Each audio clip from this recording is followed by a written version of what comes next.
Ribosomes are roughly spherical, granular, non-membranous bodies found both in eukaryotic and prokaryotic cells.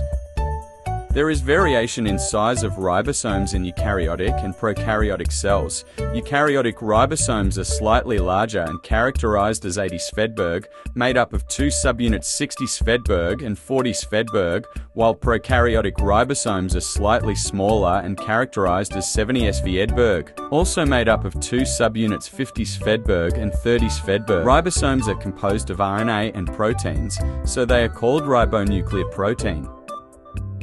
Ribosomes are formed in the nucleolus, and from there they are transported to cytoplasm through nuclear pores.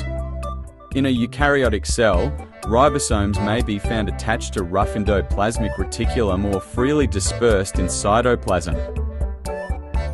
Ribosomes are also found in matrix of mitochondria and stroma of chloroplast, but these ribosomes are 70 seconds in nature.